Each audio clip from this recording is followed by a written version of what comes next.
சித்தர்கள் இன்றும் ரகசியமாய் நடமாடும் சிவன் கோயில்.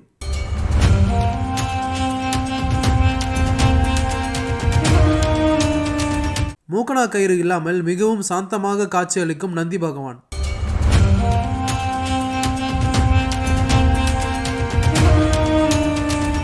சுவாதி நட்சத்திரத்தில் பிறந்தவர்கள் கட்டாயம் செல்ல வேண்டிய சிவ ஆலயம்.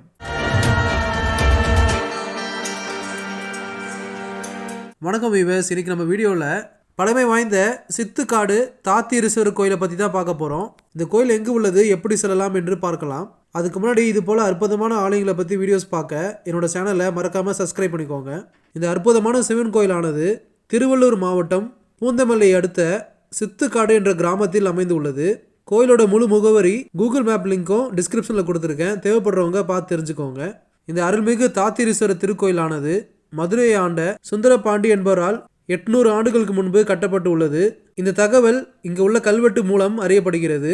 இப்பொழுது இந்த கோயிலோட வரலாறு மற்றும் சிறப்புகளை ஒவ்வொன்றாக பார்க்கலாம்.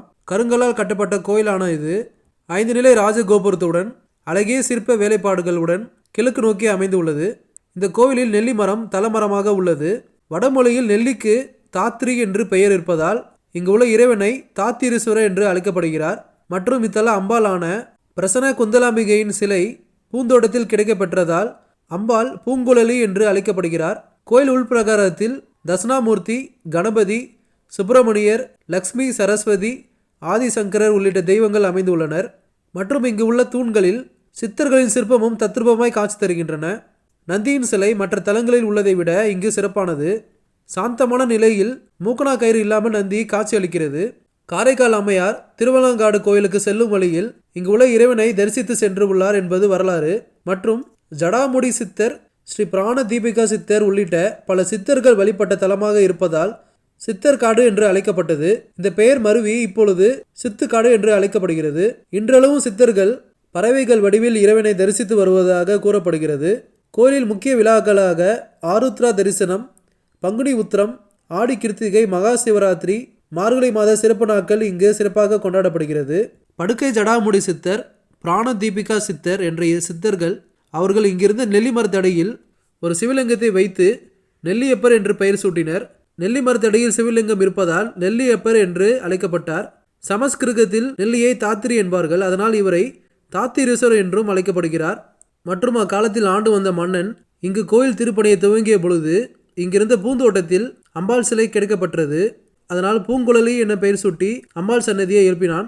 திருமண தடை உள்ளவர்கள் நெல்லியப்பருக்கு நெல்லிசாறு, நெல்லிப்பொடி மற்றும் பால் அபிஷேகம் செய்வதும், பூங்குழலி அம்பாளுக்கு பச்சை வஸ்திரம், வளையல் அணிவித்து அர்ச்சனை செய்கிறார்கள்.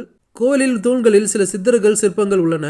சிவன் சன்னதி எதிரில் உள்ள நந்தி சாந்தமாக காட்சியளிக்கிறது. எனவே மூக்கணா கயிறு இல்லை. ஒரு தூணில் படுக்கை ஜடாமுடி சித்தர், நந்தி மண்டப தூணில் பிராண தீபிகா சித்தர் சிற்பங்கள் உள்ளன. இதய நோயால் பாதிக்கப்பட்டவர்கள் இங்கு உள்ள பிராண தீபிகா என்ற சித்தருக்கு நெய் தீபம் ஏற்றி வழிபடுகிறார்கள். இதனால் தங்கள் ஆயுள் கூடும் என்று நம்பப்படுகிறது.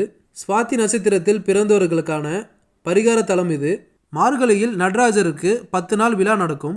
திருவாதிரை அன்று நடராஜருக்கும் சிவகாம்பி அம்பாளுக்கும் திருக்கல்யாண வைபவம் நடக்கிறது. இந்த திருமணத்தை கண்டவர்களுக்கு நல்ல மன வாழ்க்கை அமையும் என்பதும், தம்பதியர் கருத்து ஒத்துமையுடன் வாழ்வார் என்பதும் நம்பிக்கையே உள்ளது.